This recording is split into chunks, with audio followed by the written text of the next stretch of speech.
Imagina despertarte mañana y descubrir que todo lo que creías sobre prosperidad y seguridad acaba de invertirse por completo.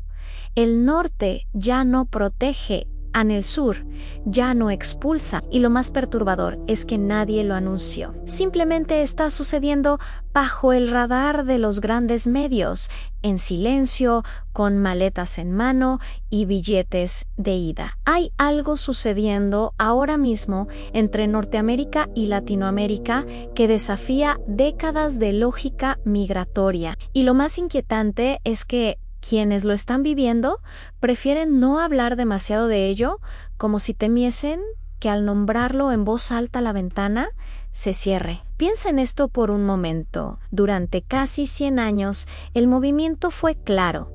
Del sur al norte, de lo inestable a lo seguro, de la precariedad al progreso, familias enteras cruzaban fronteras, desiertos y burocracias imposibles, persiguiendo algo que tenía un nombre sagrado. El sueño. Ese sueño venía con casa, con empleo estable, con acceso a salud, con un horizonte predecible para los hijos. Esa dirección del mapa parecía incuestionable, casi natural, como si la gravedad económica tirara siempre hacia el mismo punto, pero algo cambió. Y no fue de golpe, fue como cuando una estructura se agrieta desde dentro, sin ruido, sin alarma, hasta que un día alguien se da cuenta de que las paredes ya no sostienen. Hoy hay estadounidenses, canadienses, europeos incluso, que están haciendo el camino inverso. No como turistas, no como jubilados con nostalgia tropical, sino como personas que buscan algo que en sus propios países dejó de existir en equilibrio. Te voy a contar algo que suena a ficción, pero que está documentado por organismos internacionales y consultoras de movilidad global. Entre 2015 y 2023, el número de ciudadanos estadounidenses que solicitaron residencias permanentes en países de América Latina creció un 200%. 200%. Eso no es una tendencia pasajera, es una migración estructural. Y lo más revelador no es solo la cantidad, sino el perfil. Hablamos de trabajadores remotos con ingresos medios y altos, profesionales de la tecnología, maestros, enfermeros, familias jóvenes con niños pequeños, gente que no está huyendo de nada dramático, sino de algo más sutil y profundo, el agotamiento de un sistema que prometió bienestar y entregó precariedad disfrazada. Algunos investigadores de movilidad humana sostienen que estamos ante el inicio de un fenómeno que podría reconfigurar las dinámicas demográficas del continente. No hablamos de millones todavía, pero las cifras empiezan a ser suficientemente significativas como para aparecer en los informes de organizaciones como la Organización Internacional para las Migraciones, y lo curioso es que este movimiento carece de narrativa oficial. No hay campañas publicitarias, no hay programas gubernamentales masivos que lo impulsen. Es orgánico, de boca en boca, en foros de internet, en grupos privados de redes sociales, donde la gente comparte costos, experiencias, estrategias para rehacer su vida 2000 kilómetros al sur. Entonces, ¿qué tuvo que romperse en el norte para que esto ocurriera? La respuesta no está en un solo factor, está en la acumulación de fracturas pequeñas que juntas volvieron la vida insoportable para una parte creciente de la población. Comencemos por la vivienda. En ciudades como Austin, Denver, Portland o Miami, el alquiler promedio de un apartamento de 2 habitaciones supera fácilmente los $2,000 mensuales. Eso no es un lujo, es un estándar. Y no estamos hablando de Manhattan, sino de ciudades que hace apenas 15 años eran consideradas asequibles. Según datos del Departamento de Vivienda estadounidense, más del 30% de los hogares estadounidenses gastan más de la mitad de sus ingresos solo en vivienda, la mitad. Eso significa que después de pagar el techo, queda menos de la mitad para todo lo demás en comida, transporte, salud, educación, ahorros. Y la salud es el segundo golpe. Estados Unidos tiene uno de los sistemas de salud más caros del planeta. Una visita a urgencia sin seguro puede costar entre $500 y $3,000. Una ambulancia, unos $1,200. Una cirugía sencilla puede significar facturas de $20,000 o $30,000. Incluso quienes tienen seguro privado enfrentan copagos, deducibles y exclusiones que convierten cada enfermedad en una negociación financiera. Hay quienes creen que este sistema funciona bien para una élite, pero para la clase media se ha vuelto una fuente constante de ansiedad. No es raro encontrar historias de personas que evitan ir al médico no porque no tengan síntomas, sino porque no pueden permitirse el diagnóstico. A esto se suma la presión educativa. Una carrera universitaria en Estados Unidos puede costar entre $40,000 y $100,000 en total. Dependiendo de la institución, estudios recientes muestran que la deuda estudiantil en ese país supera ya el billón, con V de dólares, afectando a más de 43 millones de personas. Eso significa que muchos jóvenes empiezan su vida adulta no con ahorros, sino con una mochila financiera que tardarán décadas en quitarse. Y mientras tanto, no compran casa, no invierten, no tienen hijos o los retrasan. Luego está el mercado laboral. Aunque las cifras oficiales de desempleo parecen bajas, cada vez son más las voces que señalan que esas cifras ocultan otra realidad: empleos precarios, contratos temporales, trabajos sin prestaciones, economías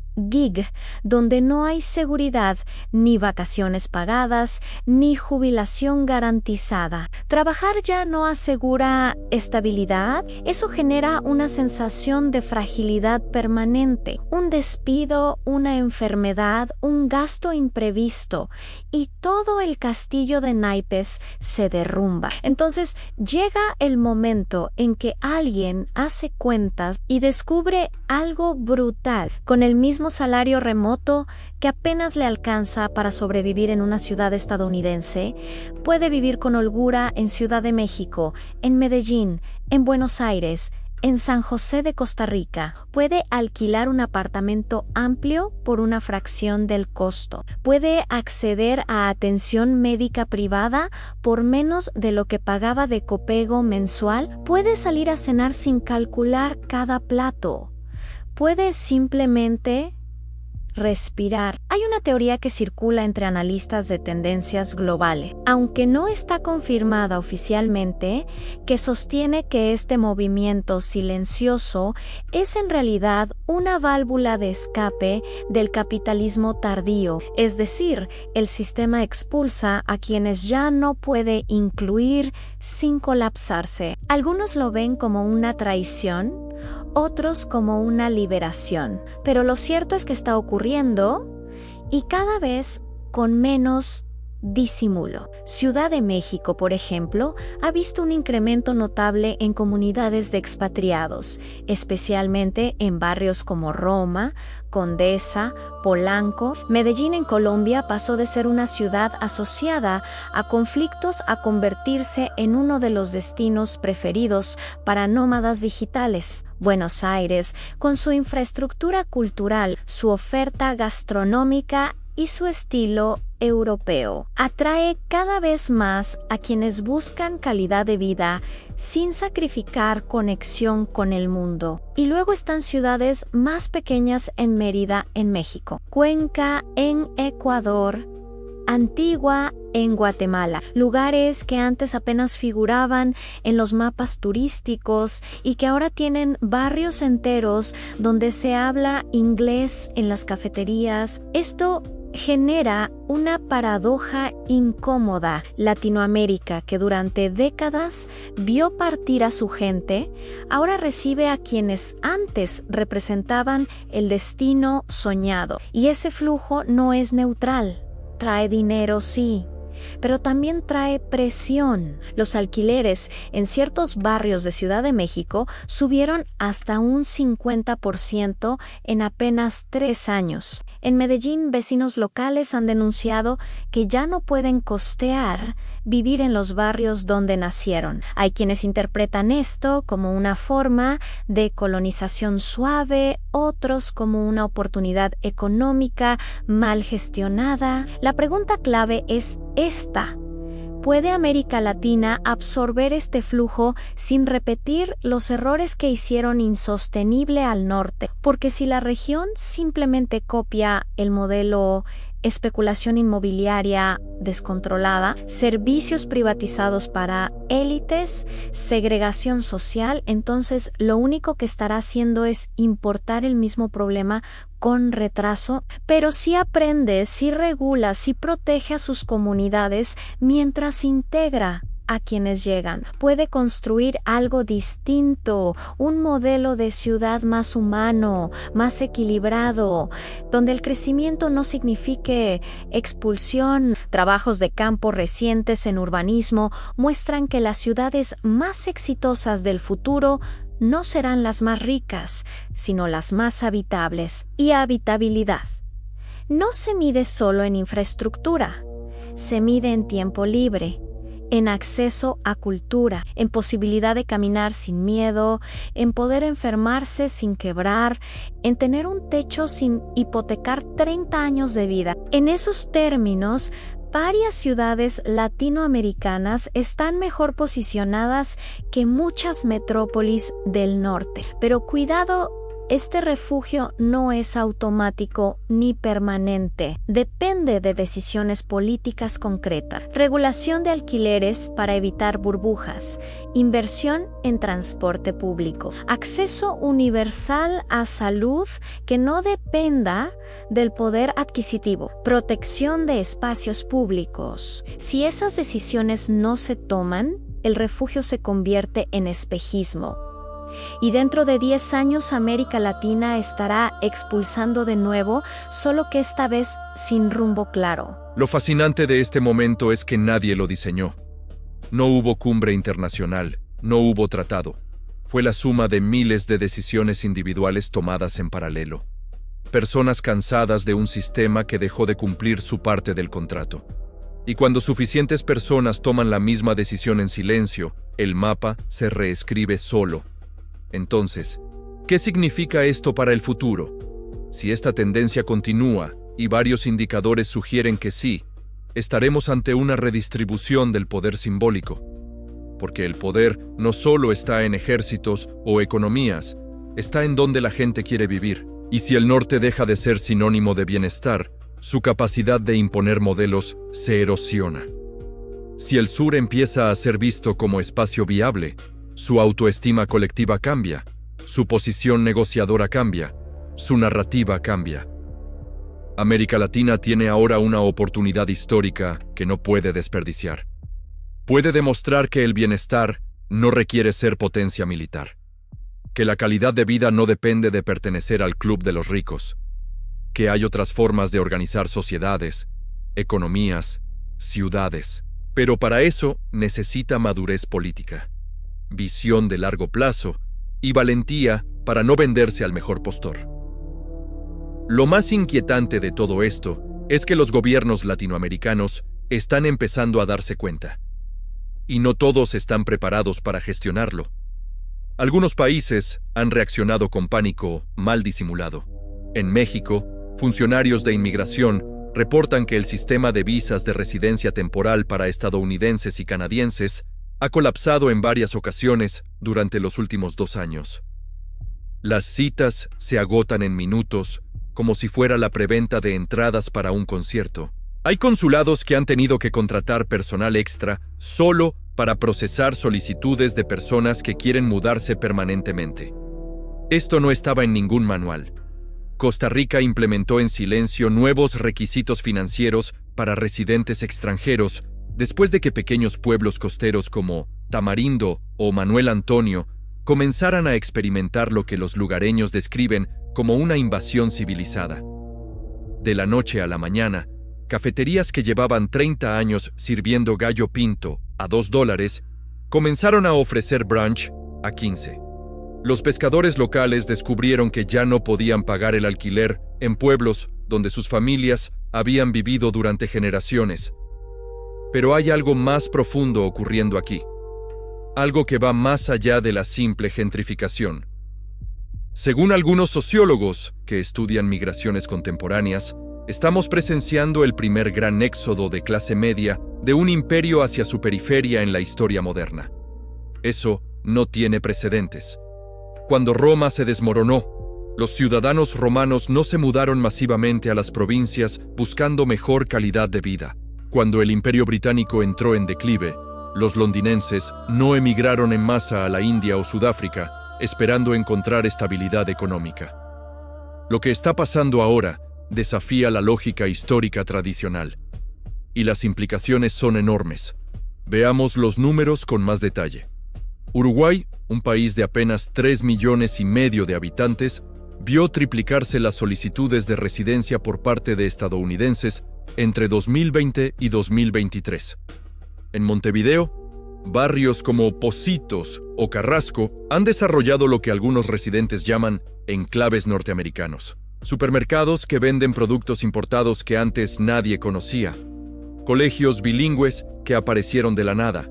Servicios médicos privados que se promocionan específicamente en inglés. Chile registró un aumento del 400% en visas de trabajo remoto otorgadas a ciudadanos de América del Norte durante el mismo periodo. Valparaíso, la ciudad portuaria que había luchado durante años contra el abandono urbano, de repente tiene listas de espera para apartamentos con vista al mar. Santiago desarrolló un mercado inmobiliario paralelo donde los precios se cotizan en dólares, algo impensable hace una década. Pero el caso más llamativo es el de Portugal y España, que aunque no son latinoamericanos, están experimentando un fenómeno similar que ayuda a entender el patrón. Lisboa vio llegar a más de 50,000 nuevos residentes estadounidenses en solo 3 años. Barcelona, Valencia, Sevilla, todas reportan comunidades enteras de expatriados que llegaron no como jubilados, sino como trabajadores activos buscando escapar de la trampa financiera de sus países de origen. Algunos analistas de política internacional sugieren que esto podría ser una estrategia inconsciente, pero efectiva de estos países para equilibrar la balanza de poder económico con Estados Unidos. Durante décadas, Estados Unidos se benefició de la fuga de cerebros desde América Latina. Ingenieros, médicos, científicos, empresarios que se formaban en sus países de origen y luego emigraban al norte, llevándose consigo su talento y capacidad productiva. Ahora el flujo se está invirtiendo. Y son profesionales estadounidenses los que están trayendo sus conocimientos, sus ahorros y su capacidad de consumo hacia el sur. La diferencia crucial es el poder adquisitivo. Cuando un ingeniero guatemalteco emigraba a Estados Unidos, llegaba sin capital y tenía que construir todo desde cero, muchas veces aceptando trabajos por debajo de su cualificación. Cuando un programador de Austin se muda a Ciudad de México, llega con ahorros acumulados, con un salario en dólares, que puede mantener trabajando remotamente, y con un poder de compra que le permite vivir mejor que la clase alta local. Esto está generando una nueva forma de colonialismo económico que algunos investigadores han comenzado a llamar colonialismo del bienestar. No es militar, no es político en el sentido tradicional, pero sí redistribuye el poder de manera profunda. Barrios enteros de ciudades latinoamericanas están siendo transformados para satisfacer expectativas y estándares de vida norteamericanos, mientras los residentes locales son gradualmente desplazados hacia la periferia. En Medellín, El fenómeno ha sido tan intenso que el alcalde tuvo que crear una oficina específica para gestionar lo que oficialmente llaman turismo de larga estancia, pero que en la práctica es migración permanente. Poblado, el distrito financiero de la ciudad tiene ahora más cafeterías que ofrecen oat milk latte que tiendas que venden café tradicional colombiano. Los taxistas han aprendido inglés básico no para atender turistas esporádicos, sino para comunicarse con sus nuevos vecinos permanentes. Y aquí viene lo verdaderamente fascinante. Las remesas, esas transferencias de dinero que durante décadas fluyeron de norte a sur, enviadas por inmigrantes latinoamericanos a sus familias, están empezando a fluir también en dirección contraria. Hay estadounidenses viviendo en Ecuador que envían dinero a sus padres jubilados en Florida, porque con su nuevo costo de vida, pueden permitirse ayudar económicamente a su familia de una manera que antes era imposible. Según datos del Banco Mundial, aunque todavía es un volumen pequeño comparado con las remesas tradicionales, las transferencias de expatriados norteamericanos hacia sus países de origen han crecido un 1.200% en los últimos 5 años. Una señal más de que este no es turismo prolongado, sino reubicación real con vínculos familiares que se mantienen a través de fronteras. La pregunta que nadie se atreve a hacer en voz alta es esta: ¿qué pasa si esto no es temporal? ¿Qué pasa si en 10 años hay 1 millón de estadounidenses viviendo permanentemente en América Latina? ¿Qué pasa si se convierten en una fuerza política, en un grupo de presión, en una comunidad con demandas específicas hacia los gobiernos locales? ¿Qué pasa si empiezan a votar en elecciones municipales, a postularse para cargos, a influir en políticas públicas? Algunos países están empezando a prepararse para esa posibilidad. Ecuador modificó discretamente su constitución para permitir la doble ciudadanía bajo ciertas condiciones. Panamá creó un programa de residencia específico para trabajadores remotos que incluye beneficios fiscales diseñados explícitamente para atraer a profesionales extranjeros con ingresos altos. Paraguay, tradicionalmente un país de emigración, lanzó una campaña silenciosa en redes sociales estadounidenses promocionando su calidad de vida y bajo costo de vida. La verdad es que América Latina se está preparando para recibir a los refugiados económicos del primer mundo, aunque nadie use esa terminología todavía, porque eso es lo que son, aunque lleguen con pasaportes poderosos y cuentas bancarias sólidas. Son personas que huyen de un sistema económico que ya no les ofrece el futuro que esperaban, y esto apenas está empezando. Mientras escribo esto, hay un economista en San Francisco empacando sus últimas pertenencias para mudarse a Bogotá. Su vecino, un diseñador gráfico, ya lleva 6 meses trabajando desde Guatemala. Y en el edificio de enfrente, una familia completa acaba de vender todo para iniciar una nueva vida en Quito. No los conoces, pero sus decisiones están redibujando el mapa mundial del poder económico de una forma que nadie vio venir. Los organismos internacionales han documentado algo extraordinario, pero inquietante. Las oficinas consulares mexicanas en Estados Unidos registraron el colapso de sus sistemas de citas para visas de residencia en al menos 12 ocasiones durante 2024. Los funcionarios describen escenas surreales donde las citas se agotan en menos de 3 minutos, como si fuera la venta de entradas para el concierto más esperado del año. Pero aquí no se trata de entretenimiento, sino de supervivencia económica. Sara, una enfermera de Portland, descubrió algo que cambió su perspectiva para siempre. Con los mismos $3,000 que apenas le cubrían el alquiler de un estudio diminuto en Oregon, podía vivir como una reina en un apartamento de 3 habitaciones en el centro histórico de Guadalajara. Pero lo que realmente la convenció no fue solo el dinero, sino algo más profundo y perturbador. En México, podía permitirse enfermarse. Algunos analistas de tendencias migratorias sostienen que estamos presenciando el nacimiento de una nueva clase social. Los refugiados del sueño americano son profesionales cualificados que han llegado a una conclusión aterradora. El país que prometió prosperidad a cambio de trabajo duro ya no cumple su parte del trato. Y lo más revelador es que no se están yendo a Europa o Australia, sino exactamente a los lugares de donde sus abuelos huyeron generaciones atrás. Los números hablan por sí solos, aunque los gobiernos prefieren no hacer ruido al respecto. Bogotá experimentó un incremento del 600% en solicitudes de residencia de ciudadanos estadounidenses entre 2020 y 2024. La Cancillería colombiana tuvo que crear un departamento específico para gestionar lo que internamente llaman la nueva migración, aunque públicamente mantienen un perfil bajo sobre el tema.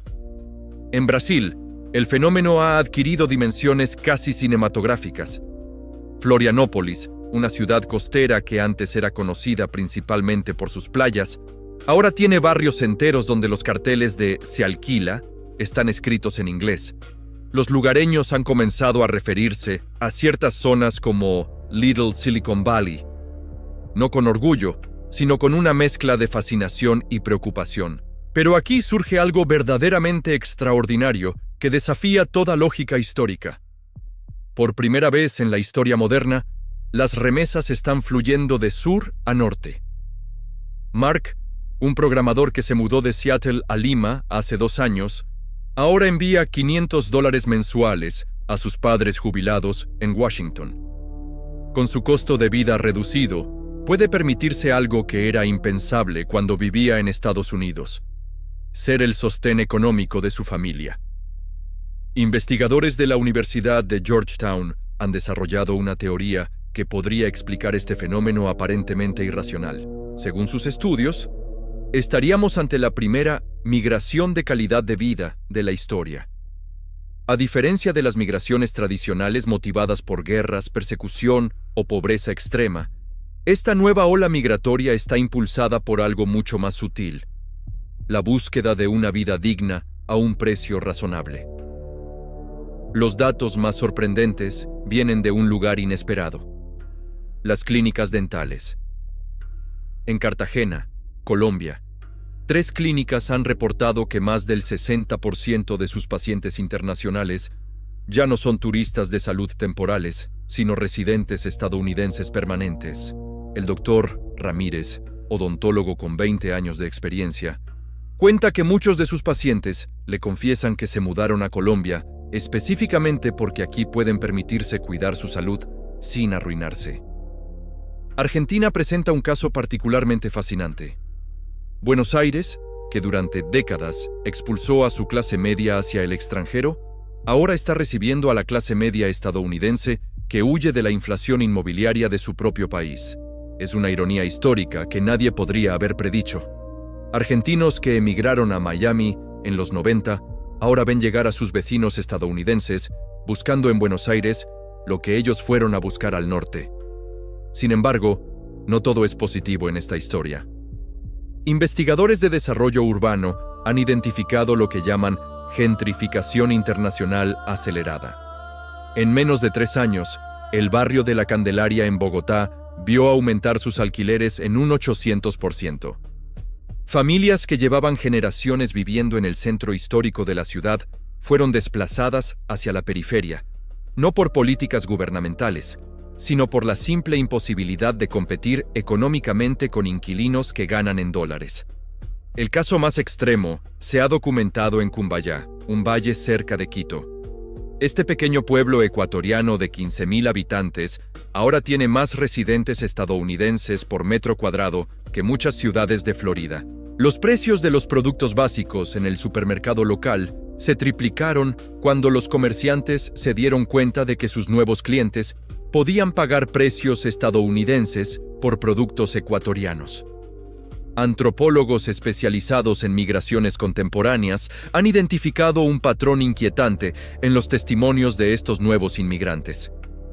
Muchos describen una sensación de despertar cuando llegan a sus nuevos países. No es solo el alivio económico, sino el descubrimiento de que habían normalizado niveles de estrés y ansiedad que consideraban parte inevitable de la vida adulta moderna. Lisa, una maestra de 42 años que se mudó de Denver a San Miguel de Allende, describe su experiencia de esta manera. No me di cuenta de que llevaba 10 años sin dormir bien hasta que llegué aquí y pude pagar el alquiler sin calcular cada centavo.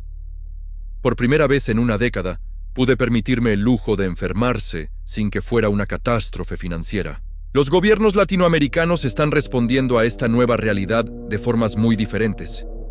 Mientras algunos países como Panamá han creado programas específicos para atraer a estos nuevos residentes con beneficios fiscales, otros como México están implementando regulaciones silenciosas para proteger a sus comunidades locales de la presión inmobiliaria.